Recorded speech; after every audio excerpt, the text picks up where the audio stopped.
वेङ्कटेशो वासुदेवः प्रद्युम्नो अमितः विक्रमः शङ्कर्षणो अनिरुद्धश्च शेषाद्रिपतिरेव च जनार्दन पद्मनाभो वेङ्कटाचलवासनः सृष्टिकर्ता जगन्नाथो माधवो भक्तवत्सलः गोविन्दो गोपैर्कृष्णः केशवो गरुडध्वजः वराहो वामनः चैव नारायणादोक्षजः श्रीधरं पुण्डरीकाक्षः सर्वदेवोस्तुतो हरिः श्रीनृसिंहो महासिंहः सूत्राकारः पुरातनः रामनाथो महिर्भर्ता भूधनः पुरुषोत्तमः शोलपुत्र प्रियः शान्तो ब्रह्मादीनां वरप्रदः श्रीनिधिः सर्वभूतानां भवकृद्भवनाशनः श्रीरामो रामभद्रश्च भावबन्धैर्विमोचनः भूतवासो गिरावासः श्रीनिवासः श्रीपतिः अच्युतानन्द गोविन्दो विष्णुवेङ्कटनायकः सर्वदेवैकशरणं सर्वदैवैकदैवतं समस्तदेवकवचं सर्वदेवशिखामणिः इतिदं कृतनं यस्य विष्णोऽमिततेजसः त्रिकाले यः पठेत् नित्यं पापं तस्य न विदते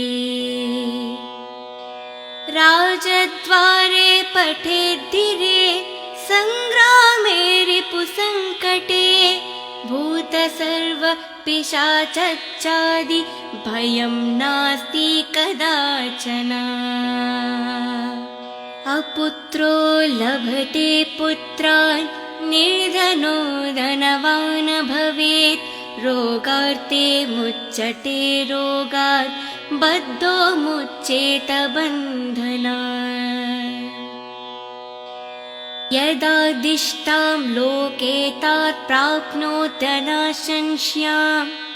ऐश्वर्यराजसन्मानं भक्तिमुक्तिफलप्रदाम् विष्णुलोकैकसोपनां सर्वदुःखैकनाशनां सर्वैश्वर्यप्रदं नृणां सर्वमङ्गलकारकम् मायत्री परमानन्दं त्यक्त्वा वैकुण्ठमुत्तमं स्वामी पुष्करिणी तीरे कल्याणप्रभूतगात्राय कामितार्थप्रदायिने श्रीमाधवेङ्कटनाथाय श्रीनिवासाय ते नमः श्रीनिवासाय ते नमः श्रीनिवासाय ते नमः इति श्रीमद्ब्रह्माण्डपुराणे ब्रह्मनारदसंवादे वेङ्कटगिरिमहात्म्ये वेङ्कटेशस्तोत्रं सम्पूर्णम्।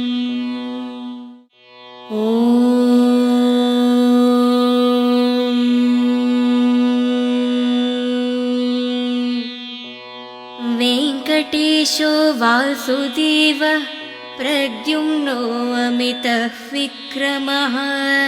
शङ्कर्षणो अनिरुद्धश्च शेषाद्रिपतिरेव च जनार्दन पद्मनाभो वेङ्कटाचलवासनः सृष्टिकर्ता जगन्नाथो माधवो भक्तवत्सलः गोविन्दो गोपैकृष्णः केशवो गरुडध्वजः वराहो वामनः चैव नारायणादोक्षजः श्रीधरं पुण्डरीकाक्ष सर्वदेवोस्तुतो हरिः श्रीनृसिंहो महासिंहः सूत्राकारः पुरातनः रामनाथो महिर्भर्ता भूधनः पुरुषोत्तमः शोलपुत्र प्रियः शान्तो ब्रह्मादीनां वरप्रदः श्रीनिधिः सर्वभूतानां भवकृद्भवनाशनः श्रीरामो रामभद्रश्च भावबन्धै विमोचनः भूतवासो गिरावासः श्रीनिवासः श्रीपतिः अच्युतानन्द गोविन्दो विष्णुवेङ्कटनायकः सर्वदेवैकशरणं सर्वदैवैकदैवतं समस्तदेवकवचं सर्वदेव शिखामणिः इतीदं कृतनं यस्य विष्णोऽमिततेजसः त्रिकाले यः पठे नित्यं पापं तस्य न विदते राजद्वारे पठेद्धिरे सङ्ग्रामे रिपुसङ्कटे भूतसर्वपिशाचादि भयं नास्ति कदाचन अपुत्रो लभते पुत्रान् निर्धनो धनवान् भवेत् रोगार्ते मुच्यते रोगात् बद्धो मुच्येत बन्धनात् यदादिष्टां लोके तात् प्राप्नोत्यनाशंस्याम् ऐश्वर्यराजसन्मानं भक्तिमुक्तिफलप्रदाम् विष्णुलोकैकसोपनां सर्वदुःखैकनाशनां सर्वैश्वर्यप्रदं नृणां सर्वमङ्गलकारकम् मायत्री परमानन्दं त्यक्त्वा वैकुण्ठमुत्तमं स्वामी पुष्करिणी तीरे कल्याणप्रभूतगात्राय कामितार्थप्रदायिने श्रीमाधवेङ्कटनाथाय श्रीनिवासाय ते नमः श्रीनिवासाय ते नमः श्रीनिवासाय ते नमः इति श्रीमद्ब्रह्माण्डपुराणे ब्रह्मनारदसंवादे वेङ्कटगिरिमहात्म्ये वेङ्कटेशस्तोत्रं सम्पूर्णम्। ॐ